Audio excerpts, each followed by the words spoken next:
Happy Woden's Day, everyone. So you want to know what the gods are? Let's dive in. The earliest use of the word god or gods, it originally meant multiple intelligences. Genesis 1:26. God said, "Let us make man in our image." Now, I don't know about you, but to me, us and our mean multiple. For the most part, the gods are the personalities or consciousnesses of both nature and consciousness, or Mother Earth and Father Sky. And when the balance is tipped, especially nature and consciousness as a whole deplore these personalities in order to rebalance the scales, essentially. The gods and goddesses have both one, subjective reality. This is internal or within your psyche. Think of how the zodiac is both for the planets and the cosmos, but also internally within you. And bear with me on two, which is multiversal objective reality. This is outside your psyche, outside of you, and out in the world. And there's three parts to that. Imagine that. This is one within a national group. These are the inherited metagenetics of a culture, their belief as a whole. The second part to that is within us, human beings, as a species.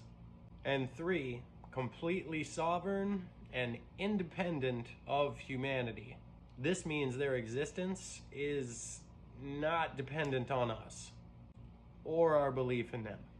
It's also super important to note here that not all gods partake in all three of these objective realities. This coincides with one of the oldest spiritual laws out there.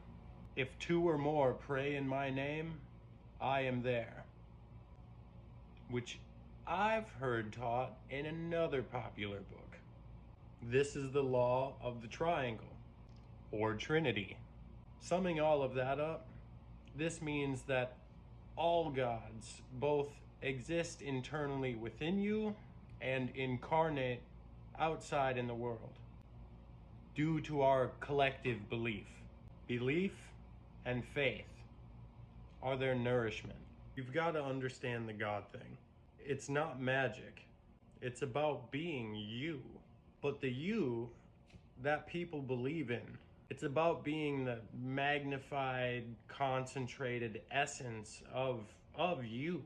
It's about becoming thunder, or maybe the power of a running horse, or a bull, or maybe becoming the embodiment of divine wisdom. You take all the belief, you become bigger, more than human. You crystallize. And a fun fact for you on that last part about crystallizing, most of our DNA that's labeled junk DNA is crystalline based versus carbon. Believing and becoming, which in order to become, you need to, and that collective belief is why different versions of a god or goddess can exist at the same time. If you've seen American Gods, Wednesday, the American Odin is very different from the Icelandic. Yet, they both know each other exist. But Nick, if they incarnate, why don't I see them? Why don't they help me? Why? They are only allowed to communicate with us, both sides, in the mind space or in dream. Or if they happen to know that you will be sitting on that bench over there in 5 minutes, maybe leave something for you that only you will find, and it'll mean something to you.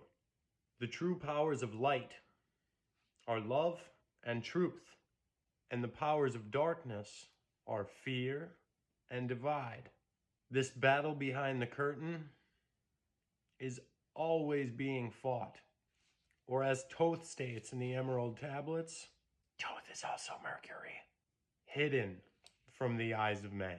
What this all hides behind, that you can see, are symbols and names, truth hidden in plain sight, which Thoth also spoke on when he wrote that man's greatest downfall was that we get stuck on the symbol or the key and not the truth behind it.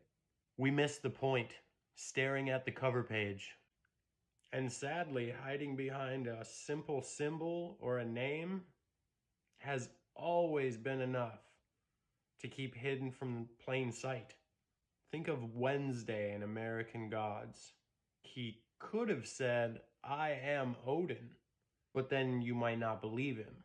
So he hides behind the name Wednesday, which is Odin's day, or Mr. Ibis, Thoth, being an ibis bird, or Neil Gaiman.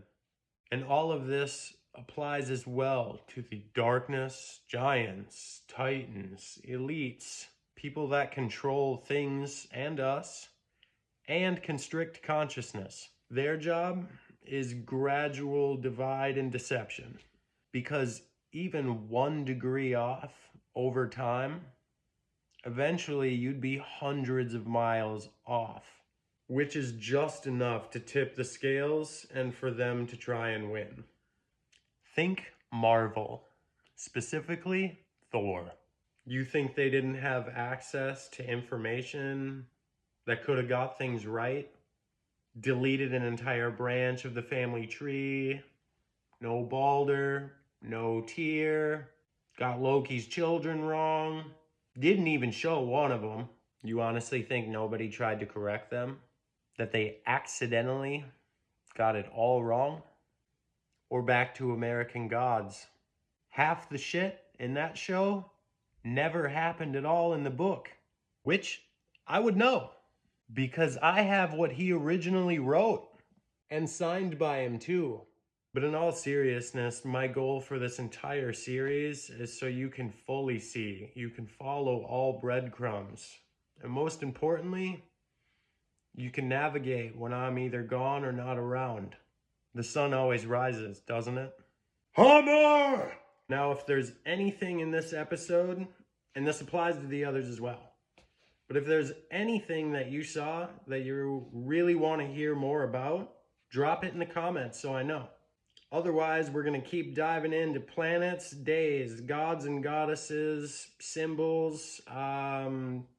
Definitely next Woden's Day, we're going to go into the Emerald Tablets a bit and kind of start breadcrumbing that. You guys are the best.